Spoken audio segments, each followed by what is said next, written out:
Hello बच्चों, welcome to SB chemistry. बच्चों, previous session में हमने फिनॉल को फाइनली फिनिश कर लिया था और आज के सेशन में हम पढ़ने वाले हैं बेटा प्रिपरेशन ऑफ ईथर्स। तो बेटा ईथर जो होते हैं उनको हम कैसे प्रिपेयर करते हैं उसकी हम फर्स्ट इक्वेशन करते हैं और फर्स्ट इक्वेशन जो है इसकी वो है from alkyl halide. Alkyl halide से हम ईथर की फॉर्मेशन करेंगे। तो क्या करें बेटा, यहाँ पर हम एक एल्काइल हैलाइड ले लें। यहाँ पर हम एक एल्काइल हैलाइड ले लेते हैं और इस एल्काइल हैलाइड को रिएक्ट कराएंगे Ag2O से। किससे रिएक्ट कराया? Ag2O से। तो हमें क्या बनाना है? ईथर बनाना है। तो एल्काइल हैलाइड के हम 2 मोल्स यूज कर लें अगर, तो यहाँ पे बेटा हमें ईथर मिल जाएगा। क्या मिलेगा? ईथर। कैसे? CH3CH2O और CH2CH3, ये हमारा ईथर। प्लस यहाँ पे रिमेनिंग क्या बचा? 2Ag और यहाँ पे रिमेनिंग क्या बचा एल्काइल हैलाइड में? 2Br। ये 2AgBr जो होगा वो बेटा बाई प्रोडक्ट हमें मिल जाएगा। तो इस तरह से हम एल्काइल हैलाइड से ईथर की फॉर्मेशन करते हैं। सेकेंड इक्वेशन जो बेटा है हमारी, से ईथर की फॉर्मेशन कैसे होगी उसे समझते हैं। तो Williamson synthesis reaction, Williamson synthesis reaction, ये रिएक्शन बेटा बहुत इंपॉर्टेंट है। इसे हम लैब मेथड भी कहते हैं, यानी कि लैब मेथड में ईथर की फॉर्मेशन इसी मेथड से होती है। इस रिएक्शन में बेटा हम एल्काइल हैलाइड यूज करते हैं। क्या यूज करते हैं? Alkyl halide. और उस एल्काइल हैलाइड को हम रिएक्ट कराते हैं किससे? सोडियम एल्कोक्साइड से, जिसका फॉर्मूला होता है C2H5ONa। इसे हम सोडियम इथॉक्साइड भी कह सकते हैं। तो यहां पर क्या होगा कि Na जो होगा वो Br के साथ बाई प्रोडक्ट रिमूव हो जाएगा और हमें क्या मिलेगा? C2H5OC2H5। ये हमें ईथर यहां से मिल जाएगा और क्या होगा? NaBr बाई प्रोडक्ट हमें मिल जाएगा। ये तो हमने 1 डिग्री एल्काइल हैलाइड के साथ सोडियम इथॉक्साइड की रिएक्शन करके ईथर की फॉर्मेशन कर ली। अब बेटा अगर हम यहाँ पर 3 डिग्री एल्काइल हैलाइड यूज करें, क्या यूज करें? 3 डिग्री एल्काइल हैलाइड, है ना। तो 3 डिग्री एल्काइल हैलाइड हमने ले लिया और उस 3 डिग्री एल्काइल हैलाइड को हम रिएक्ट किससे करेंगे बेटा? सोडियम इथॉक्साइड के साथ या फिर सोडियम मिथॉक्साइड के साथ। इसको हमने रिएक्ट करा दिया।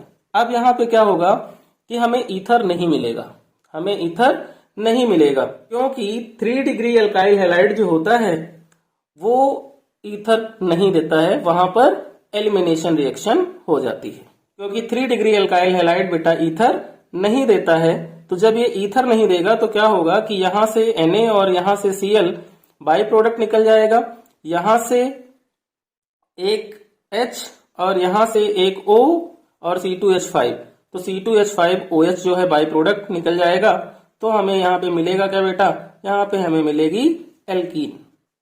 ठीक है, यहाँ पर हमें एल्कीन मिलेगी और बाई प्रोडक्ट में हमें क्या मिलेगा? NaCl मिलेगा प्लस C2H5OH मिलेगा।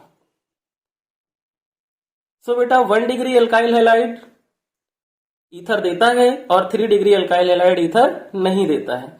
इस रिएक्शन को बेटा याद रखना, बहुत ही ध्यान से पढ़ना, बहुत ज्यादा इंपॉर्टेंट रिएक्शन है क्योंकि यहाँ पर कंडीशंस हैं, है ना।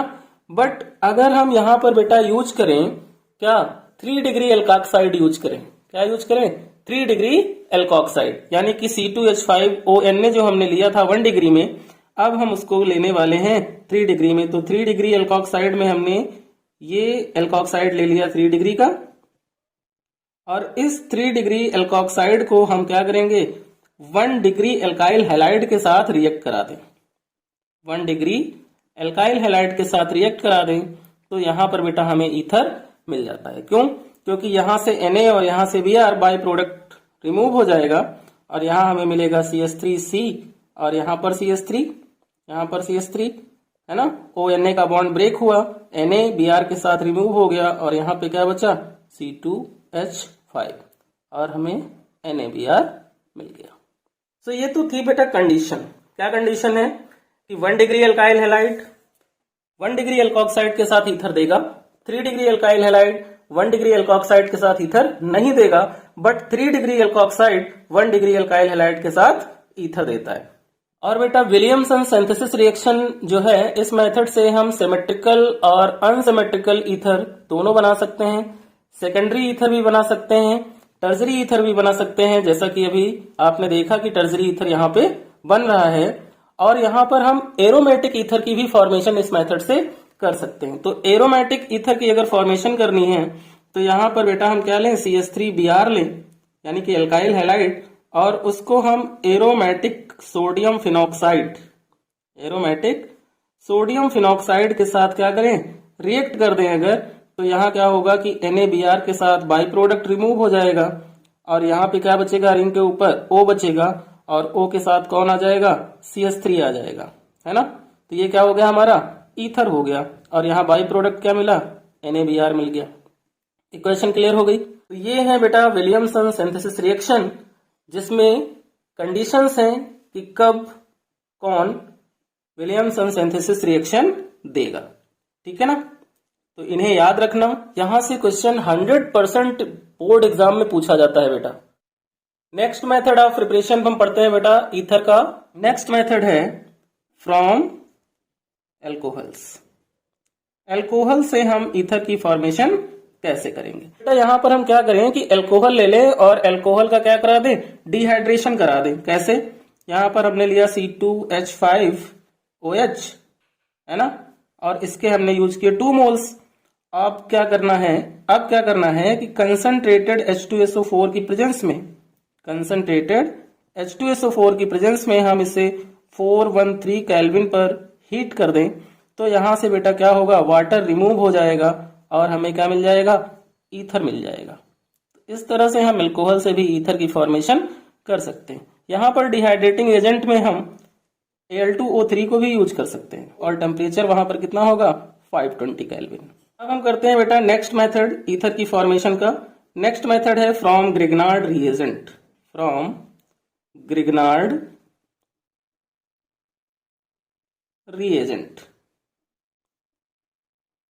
जो बेटा ग्रिग्नार्ड रिएजेंट होता है वो भी हमें क्या देता है, ईथर देता है। कैसे, अगर हम ग्रिग्नार्ड रिएजेंट को अल्फा हेलो ईथर के साथ रिएक्ट कराएं, है ना बेटा, अगर हम ग्रिग्नार्ड रिएजेंट को अल्फा हेलो ईथर के साथ रिएक्ट कराएं, तो ये हमने ले लिया बेटा अल्फा हेलो ईथर, और इस अल्फा हेलो ईथर को हम रिएक्ट करा दें किसके साथ, ग्रिग्नार्ड रिएजेंट के साथ, तो ये बेटा हमें ईथर दे देता है। कैसे, CH3 और Mg के बीच का बॉन्ड ब्रेक हो जाएगा, है ना, तो CH3 पे क्या आएगा, नेगेटिव चार्ज, CH3 पे क्या आएगा, नेगेटिव चार्ज आएगा, और MgBr पे क्या आएगा, पॉजिटिव चार्ज, और यहां से Cl रिमूव होगा तो बाई प्रोडक्ट क्या मिलेगा, MgClBr, और हमें क्या मिलेगा, CH3OCH2CH3। ये हमें अनसिमेट्रिकल ईथर यहां से मिल जाएगा और बाई प्रोडक्ट जो होगा बेटा वो हमारा क्या रिमूव हो जाएगा, MgClBr। तो ये है बेटा 4 मेथड किसके, ईथर की प्रिपरेशन की, जो कि बहुत ज्यादा इंपॉर्टेंट है। हम करेंगे बेटा फिजिकल प्रॉपर्टीज ऑफ ईथर, कि ईथर जो है उसकी कौन कौन सी फिजिकल प्रॉपर्टीज होती हैं। तो बेटा फर्स्ट प्रॉपर्टी ये है कि डाई इथाइल ईथर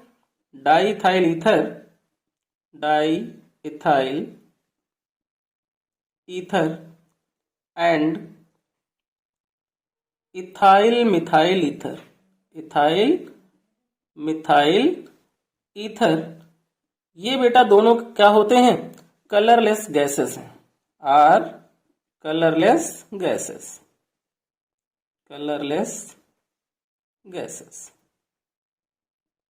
बेटा सेकंड फिजिकल प्रॉपर्टी जो ईथर की है वो है उसका बॉइलिंग पॉइंट। तो पॉइंट के केस में ईथर का जो आइसोमर है वो एल्कोहल होता है ना। तो ether and alcohol are isomers. Example से समझते हैं, फिर हम बॉइलिंग पॉइंट में इसका डिफरेंस फाइंड कर लेंगे। तो यहां पर हमने लिया बेटा CH3OCH3, इसका जो आइसोमर एल्कोहल बनेगा वो होगा बेटा C2H5OH। ये दोनों एक दूसरे के आइसोमर हैं और इनका कंपेरेबल मॉलिक्यूलर मास भी सेम है। तो यहां क्या है बेटा कि ईथर में जो CO बॉन्ड होता है, ईथर में जो CO बॉन्ड होता है वो पोलर होता है। कैसा होता है? पोलर होता है, बट वीक होता है ना, वीक पोलैरिटी इसकी होती है। बट C2H5OH जो है वो क्या करता है? हाइड्रोजन बॉन्ड की फॉर्मेशन। तो बेटा हाइड्रोजन बॉन्ड को ब्रेक करने के लिए हमें एक्स्ट्रा एनर्जी की रिक्वायरमेंट होती है, तो इसलिए उसका बॉइलिंग पॉइंट हाई होता है। और ईथर में पोलर बॉन्ड बनता है, इसलिए यहां पर इस बॉन्ड को ब्रेक करना इजी होता है। सो बॉइलिंग पॉइंट जो होता है ईथर का वो लेस होता है comparable molecular mass of alcohol and alkane. तो यहां पे क्या लिखेंगे बेटा हम कि so boiling point of ether is less as compare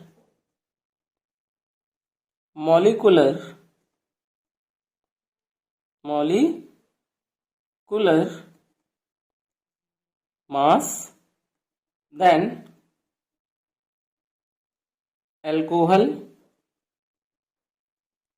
and alkane। यानी कि ईथर का जो बॉइलिंग पॉइंट होगा वो कंपेरेबल मॉलिक्यूलर मास एल्कोहल और एल्केन से कम होता है। थर्ड बेटा इसकी जो फिजिकल प्रॉपर्टी है ईथर की वो क्या है कि lower ether are soluble in water. Lower ethers are soluble in water, soluble in water. But यहां पर एक कंडीशन ये है बेटा कि सोल्यूबिलिटी जैसे जैसे मॉलिक्यूलर मास ईथर का इंक्रीज होगा सोल्यूबिलिटी जो होगी वो डिक्रीज हो जाएगी। तो but solubility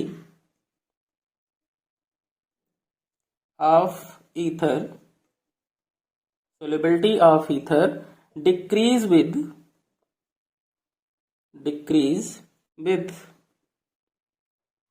increase molecular mass